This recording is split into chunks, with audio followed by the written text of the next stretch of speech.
សាច់ជ្រូកឆាម្រះព្រៅសម្រាប់បាយមួយចានមួយនេះហាជាចំណង់ចំណូលចិត្តរបស់ប្តីរបស់ខ្ញុំប៉ុន្តែនៅពេលដែលធ្វើគឺគិតដោយសារតែកូនអត់ចេះញ៉ាំហឹរទេអញ្ចឹងអ្វីដែលខ្ញុំអាចធ្វើបានហ្នឹងគឺបែងចែកម្ហូបជាពីរ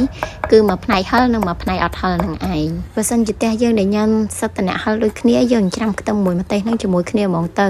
តែដោយសារតែកូនរបស់ខ្ញុំអត់ចេះញ៉ាំហឹរទេអញ្ចឹងជើបខ្ញុំច្រាំម្ទេសផ្សេងជាមួយនឹងខ្ទឹមផ្សេងដើម្បីងាយស្រួលបែងចែកពេលដែលយើងយកមកឆាហើយសម្រាប់ស្បែកគួរនេះដាក់ក៏បានអត់ក៏បានដែរតែខ្ញុំចូលចិត្តដាក់ហើយយើងហាន់វាជាកង់ចឹងមកកុំឲ្យខ្លីពេកកុំឲ្យវែងពេកព្រោះអីវាងាយស្រួលញ៉ាំហើយនៅពេលដែលយកមកឆាមកគឺវាឆាប់ឆ្អិនទៀតសម្រាប់ម្រះព្រៅថ្ងៃហ្នឹងគឺដាំខ្លួនឯងនៅមុខផ្ទះបេះយកមកដាក់ទាំងអស់តែម្ដងបើថាបានម្រះព្រៅដាំខ្លួនឯងអញ្ចឹងវិញឈ្ងុយសាហាវហ្មងបើទិញគេមិនសូវជាឈ្ងុយហ្មងនេះបងហើយនេះយើងមកមើលគ្រឿងផ្សំគឺងាយហើយតិចមែនទែនហ្មងដំបូងឡើយគឺខ្ញុំចាប់ផ្ដើមចាក់ប្រេងឆាចូលហើយមុនគេហ្នឹងគឺខ្ញុំចៀនពងទា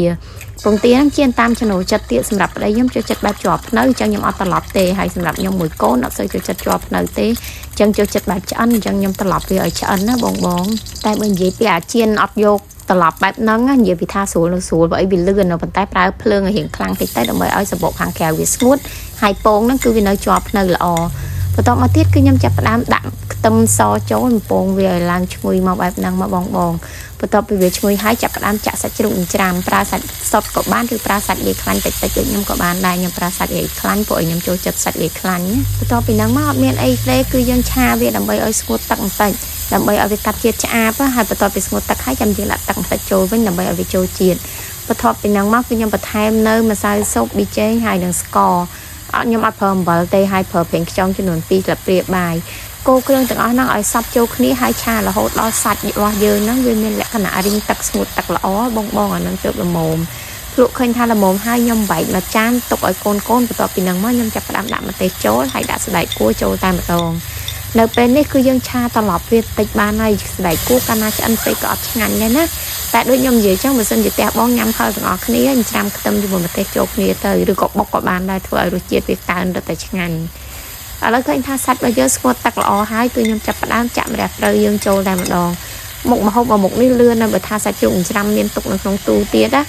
សាឡូមួយមុខនេះធ្វើមិនបាន10នាទីទេនិយាយមែនហ្មងព្រោះអីគ្រឿងវាក៏តិចហើយរបៀបធ្វើវាក៏ស្រួលដែរប៉ុន្តែបើថា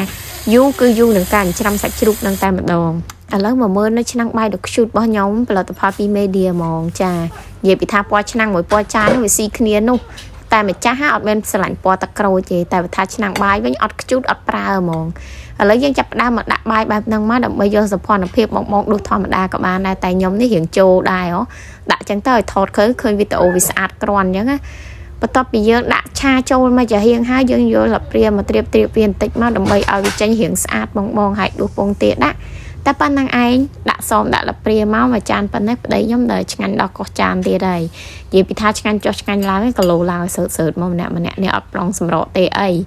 តាំងពីកូនហើយខ្ញុំសម្រកគីឡូតែបានសម្រាប់ទេពួកឲ្យល្ងាចឡើងគិតតែរបស់ឆ្ងាញ់រហូតហ្នឹងបើអត់ឆ្ងាញ់មិនដឹងថាធ្វើញ៉ាំធ្វើអីណោះហ្នឹងហើយជួបគ្នានៅវីដេអូក្រោយអរគុណបាយ